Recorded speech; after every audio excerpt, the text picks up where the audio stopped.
Hello बच्चों, welcome back to my channel mission IIT JEE। आज हमारे पास एलिप्स का एडवांस लेवल का ऐसा प्रॉब्लम है जिसके अंदर इन्होंने कॉम्प्रीहेंशन के अंदर दो क्वेश्चन पूछ रखे हैं। इन दो क्वेश्चंस को हम स्टेप बाय स्टेप करेंगे। हमने अभी के लिए कॉम्प्रीहेंशन का फर्स्ट पार्ट ले लिया है। तो ये 2016 में क्या पूछा गया था, देखते हैं इसे। Let f1 x1 0 and f2 x2 0 for x1 is less than 0 and x2 is greater than 0 be the foci of the ellipse x square upon 9 plus y square upon 8 equals to 1. Suppose a parabola having vertex at origin and a focus at f2 intersects the ellipse at point M in the first quadrant and at point N in the fourth quadrant. तो इन्होंने क्या पूछ रखा है, the ortho centre of triangle F1MN। हम सबसे पहले क्या करते हैं कि इस पर्टिकुलर प्रॉब्लम के लिए, जो कि फर्स्ट पार्ट है 2016 में आए हुए कॉम्प्रीहेंशन वाले प्रॉब्लम का, इसका एक बेसिक रफ फिगर ड्रॉ कर लेते हैं। उससे हमें एक काफ़ी मोटा मोटा आइडिया लग जाएगा कि आखिर हमें इस पर्टिकुलर प्रॉब्लम में क्या करने के लिए बोल रखा है। तो हमें एक एलिप्स बोल रखा है जो कि कैसा है, x² 9 plus y² 8 equals to 1 type का। हम देख रहे हैं a की वैल्यू b से ग्रेटर है, तो ऑब्वियसली यहां पर जो हमारे पास एलिप्स का एक्सिस आएगा वो कौन सा आएगा, x एक्सिस। तो हमने एक बेसिक सा एलिप्स इस टाइप से बना लिया है और यहां पर हमसे बोला गया है कि ये जो एलिप्स है x² 9 plus y² 8 equals to 1, इसकी जो दो फोकस हैं वो किस तरीके से हैं कि ये तो हमें बता रखी है f2, क्योंकि इसका जो कोऑर्डिनेट है x2 0, उसमें x2 जो है वो ग्रेटर देन 0 बता रखी है। अब ऑब्वियस ही बात है कि अगर हम एलिप्स को ड्रॉ कर रहे हैं तो जो दो फोकस इसकी आएंगी, और वो स्टैंडर्ड एलिप्स की बात कर रहे हैं, तो एक जो फोकस होगी वो तो पॉजिटिव एक्स एक्सिस पर होगी और एक फोकस इसकी नेगेटिव एक्स एक्सिस पर होगी। तो ऑब्वियसली यहां पर हमारे पास जो फोकस आने वाला होगा वो कौन सा होगा, f1। और इसका हमें कोऑर्डिनेट कितना बता रखा है, x1 0, और इसके साथ साथ ये भी बोल रखा है कि x1 इज लेस देन 0। तो ऑब्वियसली यहां पर ये जो वैल्यू आ रही होगी वो कितनी होगी, नेगेटिव टाइप की। अब इसके आगे इन्होंने क्या बोल रखा है, suppose a parabola having vertex at origin, मतलब ओरिजिन पर तो पैराबोला की वर्टेक्स को बोल रखा है। तो पैराबोला अभी इतनी इंफॉर्मेशन के अकॉर्डिंगली चाहे माउथ ओपनिंग अपवर्ड बन सकता है, चाहे डाउनवर्ड बन सकता है, चाहे राइटवर्ड बन सकता है, चाहे लेफ्टवर्ड बन सकता है, लेकिन इसके आगे इन्होंने क्या बोला है, वर्टेक्स एट ओरिजिन, वर्टेक्स तो आ गई हमारे पास ओरिजिन पर, एंड फोकस एट f2। समझने वाली बात बस इतनी सी है कि अगर फोकस f2 पर रही होगी तो ऑब्वियसली बनने वाला जो हमारा पैराबोला रहा होगा वो कुछ इस टाइप का रहा होगा। अब इस टाइप को जब हम देख पा रहे हैं तो हम समझ पा रहे होंगे कि ये कुछ स्टैंडर्ड टाइप का y² equals to 4ax type का पैराबोला बन रहा होगा। इसको भी अभी हम कैलकुलेट करेंगे, लेकिन देखते हैं इसमें और क्या क्या बता रखा है। इसमें बोल रखा है intersects the ellipse at point M in first quadrant, मतलब इस पॉइंट को तो इन्होंने कौन सा पॉइंट बता रखा है, M, and at point N in the fourth quadrant, और इस पॉइंट को इन्होंने क्या बता रखा है, N पॉइंट। अभी के लिए हमने इस एलिप्स को कुछ इस टाइप से शो कर दिया है।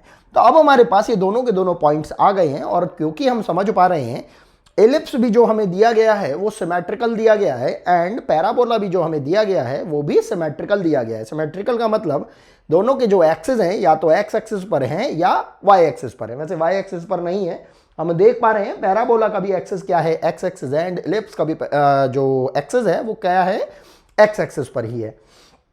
तो यहां से सबसे पहले अगर हम चाहें तो इस m पॉइंट और n पॉइंट को कैलकुलेट करने की कोशिश कर सकते हैं, क्योंकि हमें क्या कैलकुलेट करना है, ऑर्थो सेंटर, और हम f1 पॉइंट को भी कैलकुलेट कर सकते हैं। तो करना हम स्टार्ट करते हैं।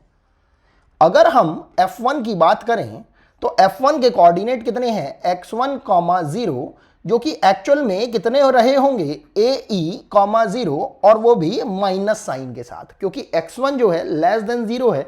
तो ऑब्वियसली यहां वाली जो फोकस होगी वो नेगेटिव कोऑर्डिनेट को रिप्रेजेंट कर रही होगी। तो हमारे पास f1 के जो एक्चुअल कोऑर्डिनेट रहे होंगे वो कितने रहे होंगे, -ae 0, और ये जो a है वो किसको रिप्रेजेंट कर रहा है, ये हमारे एलिप्स के सेमी मेजर एक्सिस को रिप्रेजेंट कर रहा है, और e किसको रिप्रेजेंट कर रहा है, एसेंट्रिसिटी। मतलब जितने भी जो हम सिंबल्स ले रहे हैं वो स्टैंडर्ड फॉर्म में रिप्रेजेंट हो रहे हैं। यहां वाला जो a है ये फोकस को रिप्रेजेंट कर रहा है, किसके, पैराबोला को। तो इन सारे के सारे सिंबल्स में आप लोगों को कंफ्यूज नहीं होना है, और अगर आपने बेसिक अपनी जो प्रिपरेशन है अच्छी कर रखी है तो आपके माइंड में बिल्कुल वाइडर पिक्चर रहेगी कि आखिर कब किस ए को हम कहां पर किस लिए यूज कर रहे हैं। तो हमने क्या करा, इस ए को निकालने से पहले यहां पर सबसे पहले ई को कैलकुलेट करा। तो आप जानते हैं when a is greater than b, in that case eccentricity is calculated by b square equals to a square 1 minus e square। इसका यूज करा तो यहां पर b स्क्वायर कितना है 8 है, a स्क्वायर कितना है 9 है, 1 माइनस ई स्क्वायर हो गया। यहां से हमारे पास e स्क्वायर आ रहा है 1/9 और e की वैल्यू हो जाएगी हमारे पास 1/3। तो यहां से ये कोऑर्डिनेट हमारे पास हो जाएगा। देखो a की वैल्यू तो आपके पास कितनी आ रही है 3 इंटू, और e की वैल्यू आ गई है आपके पास 1/3।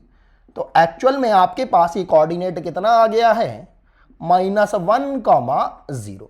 जैसे ही आपके पास f1 के कोऑर्डिनेट आ गए वो आपने यहां पर लिख दिए। ये कितना हो गया हमारे पास -1,0, और इसी की वजह से और इसी की तरह से आप बोल सकते हैं यहां पर हमारे पास f2 के कोऑर्डिनेट भी आ जाएंगे, क्योंकि हमारा एलिप्स कैसा है सिमेट्रिकल। तो जैसे ही f2 के कोऑर्डिनेट आ गए तो ये कोऑर्डिनेट कितने हो जाएंगे 1,0। अब यहां से एक फायदा हमें यह भी हो रहा है कि जैसे ही हमें f2 के कोऑर्डिनेट पता लगे, हम जानते हैं f2 हमारे जो पैराबोला है उसके फोकस की तरह भी रिप्रेजेंट कर रहा है, आ रहा है। तो जैसे ही ये इस पैराबोला का भी फोकस बन जाएगा तो हमारी ये जो बनने वाली इक्वेशन होगी y square equals to 4ax, यहां पर इस a की वैल्यू हम इस 1 के अकॉर्डिंगली ले सकते हैं स्टैंडर्ड फॉर्म में। तो यह हमारे पास हो जाएगा y square equals to 4x। तो पैराबोला की भी हमारे पास इक्वेशन आ गई है, एलिप्स की इक्वेशन पहले से ही थी, हमें बस ऑर्थो सेंटर निकालने के लिए इस पॉइंट m की जरूरत है और इस पॉइंट n की जरूरत है। तो हमने क्या करा, बहुत ही सिंपल सा तरीका है, बिल्कुल डायरेक्ट फॉरवर्ड आपको सब चीज बता रखी है, करने का तरीके का फ्लो भी बता रखा है कि किस किस तरीके से आपको करना है क्वेश्चन। तो यहां पर हमने एलिप्स की इक्वेशन लिख ली x²/9 plus y²/8 equals to 1। और क्योंकि अभी अभी पैराबोला आपने कैलकुलेट करा है वो कितना हो गया y² इक्वल्स टू 4x, अगर हम इन दोनों ही कर्व्स को सॉल्व कर लेंगे तो हमारे पास इन दोनों ही कर्व्स के इंटरसेक्टिंग पॉइंट्स आ जाएंगे। तो हमने क्या करा, y² इक्वल्स टू 4x की वैल्यू इस एलिप्स के अंदर पुट कर दी। ये हो जाएगा हमारे पास x²/9 plus 4x/8 equals to 1। 4 से 8 को हमने 2 टाइम्स कैंसिल आउट कर लिया और यहां पर एलसीएम वगैरह ले लिया, तो ये कितना हो जाएगा 2x² plus 9x minus 18 equals to 0। अब यहां से अगर हम इसको फैक्टराइज करना चाहें तो हम फैक्टराइज भी कर सकते हैं। 18 इंटू 2 कितना हो गया हमारे पास 36। 36 को इस तरीके से फैक्टराइज करना है कि सब्ट्रैक्शन में हमारे पास दोनों फैक्टर से कितना आना चाहिए 9। तो हम देख रहे हैं 36 को हम बोल सकते हैं 12 इंटू 3, और इसी को ही हम क्या बुला सकते हैं 12 माइनस 3। तो बनने वाला हमारे पास रिप्रेजेंटेशन हो जाएगा 2x² plus 12x minus 3x minus 18, क्योंकि यहां माइनस था इस वजह से हमें इसको माइनस में रिप्रेजेंट करना पड़ा। Basic 5th 6th 7th 8th class की मैथमेटिक्स यूज करके हमने इसको फैक्टराइज किया है।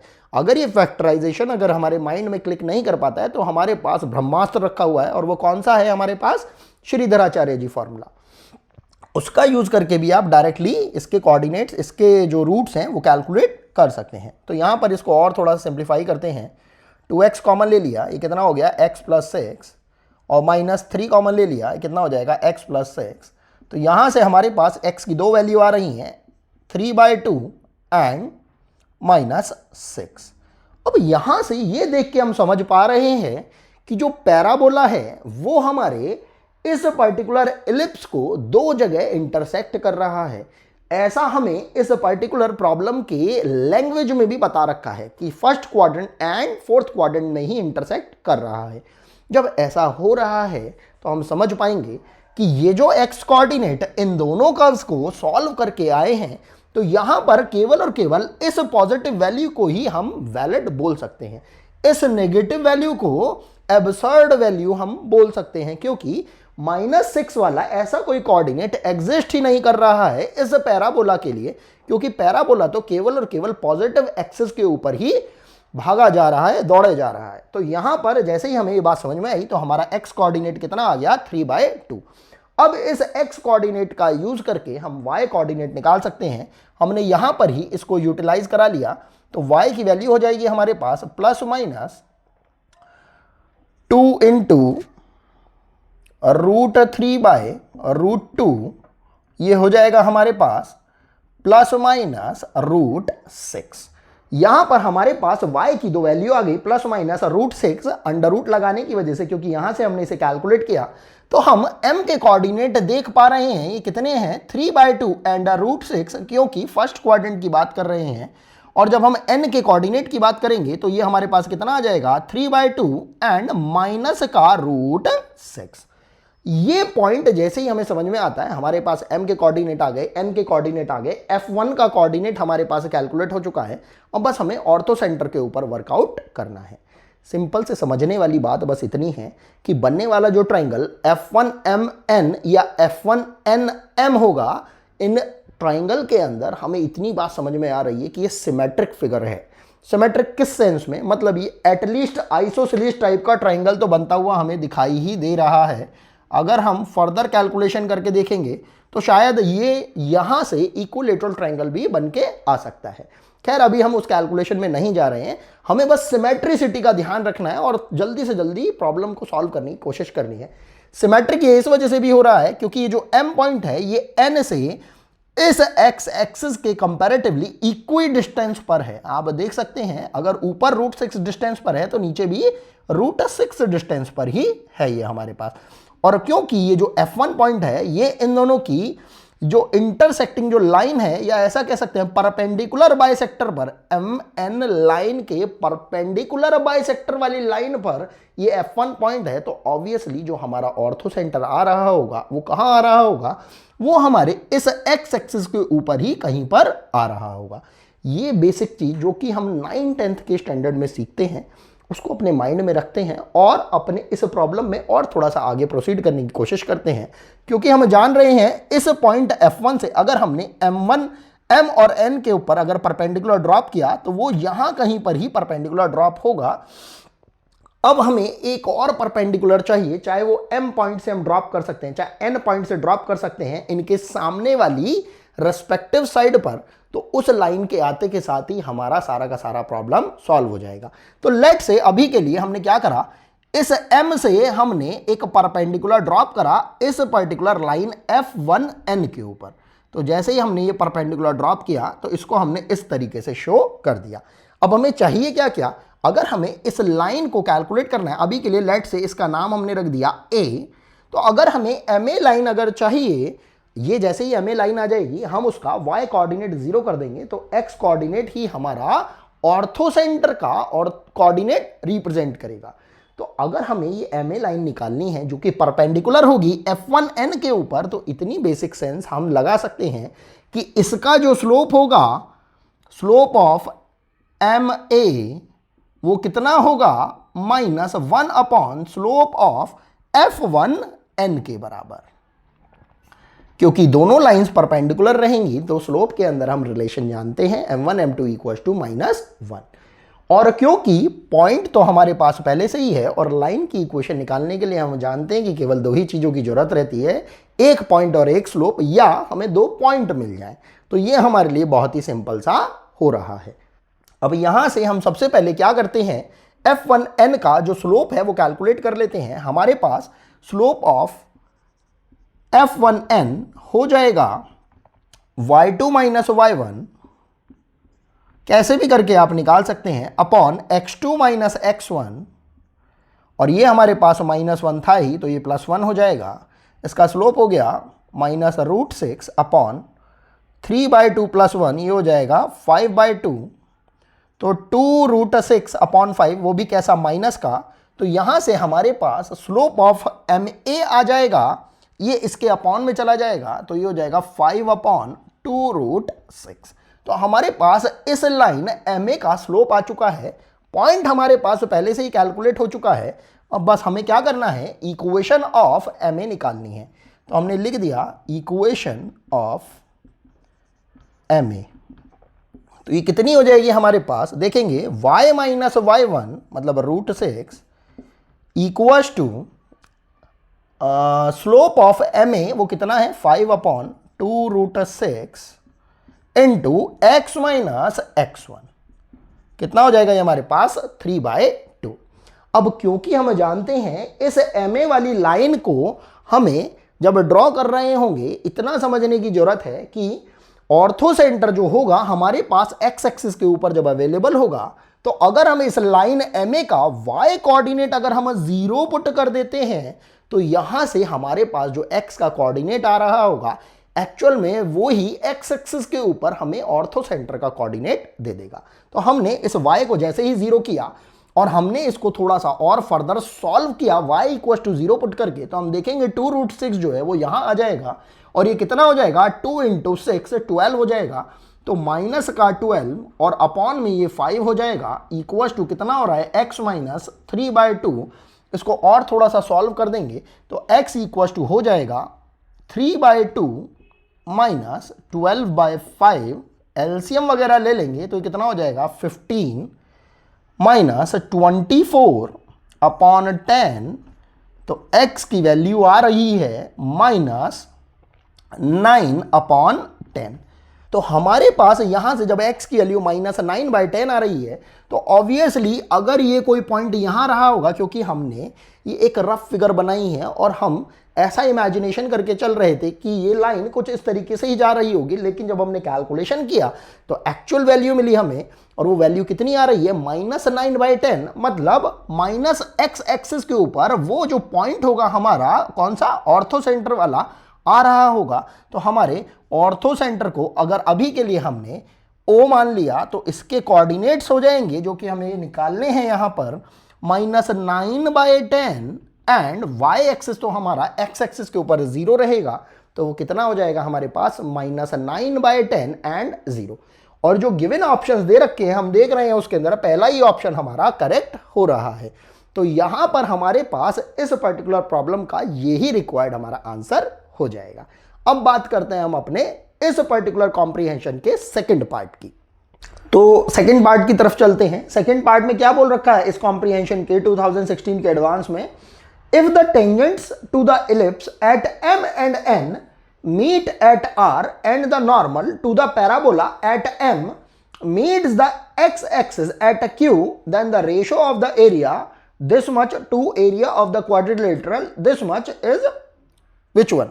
ये हमें कैलकुलेट करना है, बहुत ही सिंपल सा है। इसके अंदर हम जानते हैं सारी की सारी चीजें तो पहले ही हमने कैलकुलेट कर ली हैं, बस इसके अंदर जो एडिशनल चीजें और कैलकुलेट करने के लिए बोला गया है उनको हम कैलकुलेट कर लेते हैं। कैसे करते हैं, हमें क्या बोला गया है इस इलिप्स के जो दो पॉइंट्स हैं m and n, इनके ऊपर अगर हमने टेंजेंट्स को ड्रॉ किया तो वो आपस में जहां इंटरसेक्ट कर रही हैं उस पॉइंट को तो इन्होंने माना है, कितना पॉइंट माना है r, एंड इस पॉइंट m के ऊपर पैराबोला के ऊपर अगर हमने एक नॉर्मल को ड्रॉ कर दिया है तो वो x एक्सिस को जिस पॉइंट पर इंटरसेक्ट कर रहा है उस पॉइंट को इन्होंने क्या माना है Q पॉइंट। तो इस पर्टिकुलर लाइन को हमने अभी के लिए बता दिया कि हमने क्या ड्रॉ किया है नॉर्मल। अब यहां पर ये क्या बोल रहे हैं कि हमें जो रेशियो निकालना है वो MQR एंड MF1NF2 ये एरिया भी कैलकुलेट करना है और इन दोनों का ही हमें रेशियो निकालना है। अभी के लिए हमने क्या करा, इस F2 को यहां पर लिख लिया और इसके कोऑर्डिनेट 1,0 हमें पता ही थे और इसको इस तरीके से हमने मीट करा दिया। तो सबसे पहले हमारा जो ऑब्जेक्टिव है वो क्या है कि हम ट्राइंगल MQR को कैलकुलेट कर लें, उसका एरिया कैलकुलेट कर लें। उस एरिया को निकालने के लिए सबसे पहले तो हमें पॉइंट Q चाहिए और उसके अलावा पॉइंट R चाहिए। तो इस पॉइंट R को तो हम डायरेक्टली कैसे कैलकुलेट कर सकते हैं, देखेंगे हमें पता है किसी भी कर्व के ऊपर अगर कोई पॉइंट अवेलेबल होता है तो उस कंडीशन के अंदर अगर हमें टेंजेंट की इक्वेशन निकालनी होती है, यहां पर जैसे एलिप्स है तो स्टैंडर्ड फॉर्म के लिए अगर हमारे पास स्टैंडर्ड फॉर्म है x² / a² plus y square upon b square equal to 1।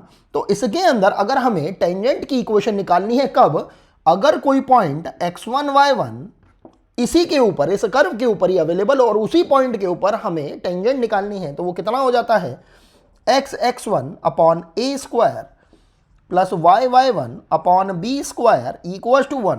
तो बस इसी को ही यूटिलाइज करते हुए हमने इस m पॉइंट या n पॉइंट या दोनों ही पॉइंट के ऊपर टेंजेंट को निकाल लिया।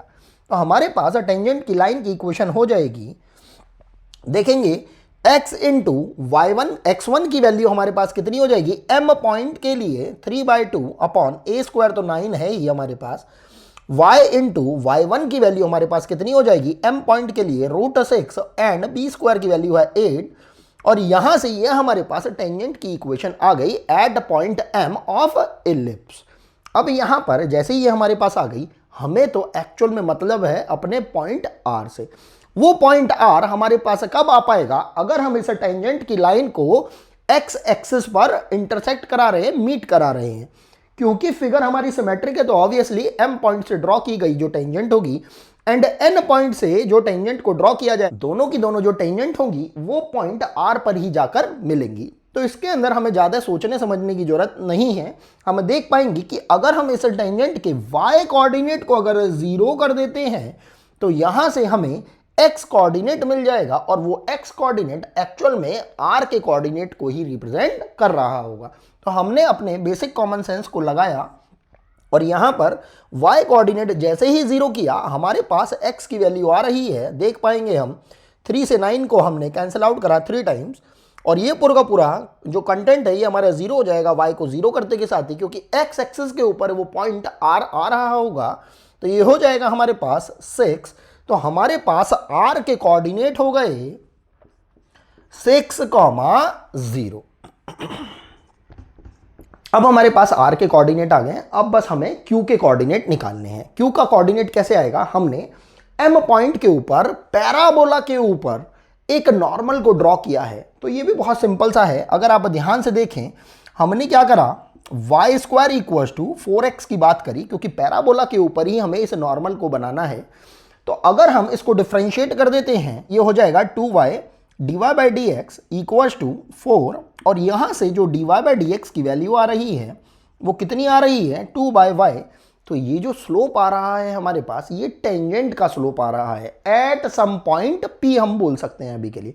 तो अगर हमें नॉर्मल का स्लोप चाहिए होगा dy/dx ऑफ नॉर्मल, हम लिख देते हैं ये तो किसका स्लोप आ रहा है, टेंजेंट का। ये बहुत ही बेसिक सी चीज है जो कि हम जानते हैं। तो नॉर्मल का स्लोप कितना हो जाएगा, हम जानते हैं टेंजेंट एंड नॉर्मल के स्लोप में वही रिलेशन होता है जो दो परपेंडिकुलर लाइंस के स्लोप के बीच में रिलेशन होता है, और वो क्या होता है, m1 m2 इक्वल टू -1। हम अगर ध्यान से गौर करें तो हमें समझ में आएगा IIT के एडवांस लेवल पर भी बेसिक फॉर्मूलाज की इतनी ज़्यादा डिमांड रहती है, इतनी ज़्यादा यूजेज है कि अगर हमें वो भी अगर अच्छे से याद हो जाए तो हम क्वेश्चन को कम से कम 40 से 50% कंप्लीट कर सकते हैं। तो यहां से ये हमारे पास हो जाएगा -y/2। और क्योंकि हमें ये जो नॉर्मल कैलकुलेट करना है एट पॉइंट m कैलकुलेट करने के लिए बोला गया है according to the given second problem, second part के प्रॉब्लम के अकॉर्डिंगली, तो ये कितना हो जाएगा, यहां पर y कोऑर्डिनेट कितना दे रखा है, √6। तो ये हो जाएगा हमारे पास -√6/2। अब यहां पर हमें इस नॉर्मल की इक्वेशन को निकालना है और इस नॉर्मल की इक्वेशन को निकालकर इस इक्वेशन को इस तरीके से आगे तक एक्सटेंड करना है कि हमें इसका x कोऑर्डिनेट मतलब x एक्सिस पर आया हुआ कोऑर्डिनेट चाहिए। तो बहुत सिंपल सा है, हमने इस इक्वेशन को भी कैलकुलेट कर लिया, नॉर्मल की इक्वेशन को, जो कि इस m पॉइंट से पास हो रही है एंड वो यहाँ q तक जाकर मिलेगी। तो ये हो जाएगी हमारे पास y माइनस y1, क्योंकि हमारे पास कोऑर्डिनेट तो है √6 इक्वल टू स्लोप अभी भी आपने इस नॉर्मल का निकाला है, वो कितना हो गया है, √6 डिवाइडेड बाय 2 माइनस का टाइम्स x माइनस x1। फिर से ध्यान देंगे, ये जो नॉर्मल की इक्वेशन आई है हमारे पास, इस नॉर्मल की इक्वेशन के अंदर हमें इस तरीके से रिप्रेजेंट करना है। बेसिकली इस नॉर्मल की ये जो लाइन की इक्वेशन रहेगी उसको हमें इस तरीके से आगे एक्सटेंड करना है कि एक्स एक्सिस पर जब ये इंटरसेक्ट करेगी तो जो क्यू पॉइंट जनरेट हो रहा है उसका कोऑर्डिनेट चाहिए। तो ऑब्वियसली हमें यहां पर भी क्या करना है, वाई कोऑर्डिनेट को 0 करना है। जैसे ही आपने इस वाई कोऑर्डिनेट को 0 कर दिया, आप समझ पाएंगे केवल -√6 बचेगा। -√6/2 यहां पर पहले से ही मल्टीप्लीकेशन में इस -√6 से इस -√6 को आप कैंसिल आउट कर सकते हैं। जो सिंप्लीफाई करके आपके पास आएगा वो कितना हो जाएगा, 2 = x - 3/2 और x हो जाएगा आपके पास 2 + 3/2 मतलब 7/2। तो आपके पास यहां से q के कोऑर्डिनेट भी आ गए हैं, वो कितने हो गए, 7/2 एंड 0। तो अभी के लिए आपने इस कोऑर्डिनेट को यहां पर लिख दिया, ये कितना हो गया, 7/2 एंड 0। अब आपके पास सारे ही कोऑर्डिनेट आ गए हैं, q का आ गया है, r का आ गया है, m एंड n पहले ही कैलकुलेट कर रखा है, f1 f2 भी आ गया है, आपको और कोई कोऑर्डिनेट की जरूरत नहीं है। अब हम डायरेक्टली क्या कैलकुलेट करते हैं, एरिया। तो हमने क्या करा, एरिया ऑफ ट्राइंगल MQR जो बोल रखा है, सबसे पहले इसको निकाल लिया, MQR। तो जब हम इसे कैलकुलेट करते हैं तो ध्यान से देखेंगे, MQR के अंदर बेस तो हमारे पास QR हो जाएगा, तो half of,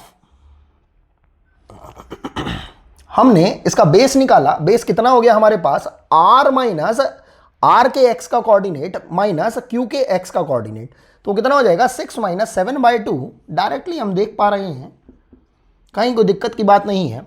and perpendicular length अगर हमें देखनी हो तो जो MQR के अंदर m पॉइंट है वहां पर जो उसका y कोऑर्डिनेट है, एक्चुअल में हमें इस पर्टिकुलर परपेंडिकुलर लेंथ को दिखा रहा है, वो कितनी है हमारे पास, √6।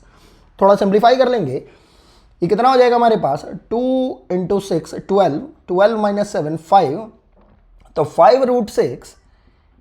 5√6 अपॉन 4 हमारे पास ये वैल्यू आ रही है। Let's say this is equation number 1, इसको अभी के लिए हमने लिख लिया है। और अभी के लिए हमने ये जो पैराबोला हमारा काफ़ी यूजफुल रहा है, इसके इस इक्वेशन को ऊपर की साइड लिख लिया है। ये कितनी आ रही थी, y² = 4x। अब हम बात करते हैं किसकी, उस क्वाड्रिलेटरल की जिसको इन्होंने बुला रखा है MF1 N F2। F2 कहां गया हमारा, अगर हम ध्यान से देखें, हमने रफ फिगर को बनाने में एक काम ये किया था कि F2 को हमने इस पॉइंट पर एज्यूम किया था, लेकिन जब हमने इस M से नॉर्मल को ड्रॉ किया तो ये खिंचते खिंचते खिंचते खिंचते इस पॉइंट F2 के ऊपर ही रफ फिगर के अंदर ड्रॉ हो गया। कोई बात नहीं, हमें इतना समझ में आता है कि अगर हम इस नॉर्मल को थोड़ा सा एडजस्ट कर दें अभी के लिए, तो Q पॉइंट अगर हमने इसको मान लिया है तो हम फोकस को यहां कहीं पर मान सकते हैं। तो ये हमारा F2 पॉइंट हो गया है, ये F2 पॉइंट हो गया है क्योंकि 1 है और Q की जो x कोऑर्डिनेट था वो कितना था, 7/2 था, तो ऑब्वियसली ये इससे तो छोटा ही है।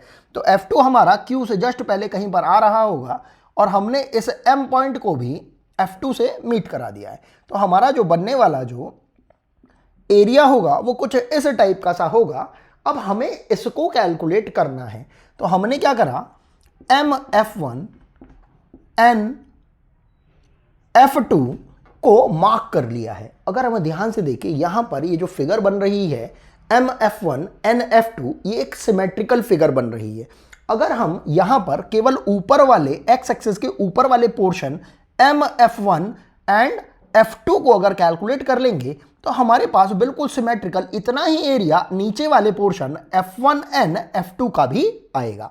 तो हम ऐसा भी बोल सकते हैं कि ट्वाइस टाइम ऑफ केवल और केवल ऊपर वाला अगर हम एरिया कैलकुलेट कर लेते हैं तो हमारा काम हो जाएगा। यहां पर हम देख रहे हैं कि अगर हम इस ट्रायंगल की बात करते हैं MF1 F2 की, तो यहां पर F1 F2 के बीच की डिस्टेंस तो हमें समझ में आ रही है। F1 की डिस्टेंस सेंटर से कितनी थी हमारे पास, -1, और F2 की डिस्टेंस सेंटर से कितनी थी हमारे पास, 1। तो टोटल डिस्टेंस F1 F2, जिसको कि अभी के लिए हम इस ट्रायंगल MF1 F2 के लिए बेस मान के चल रहे हैं, वो कितनी हो जाएगी, 2। एंड और हमारे पास ये जो ट्रायंगल के लिए हाफ जो हम लिया करते हैं वो भी हम ले लेंगे। तो हाफ ऑफ 2 × 2 हमारे पास बेस हो गया, और परपेंडिकुलर लेंथ हमारे पास कितनी हो जाएगी, इस M कोऑर्डिनेट से भी आ जाएगी वो y कोऑर्डिनेट √6। तो इसे थोड़ा सिंप्लीफाई करेंगे तो कितना हो जाएगा ये हमारे पास, ये आ रहा है 2√6। इसको हमने बोल दिया अभी के लिए इक्वेशन नंबर 2।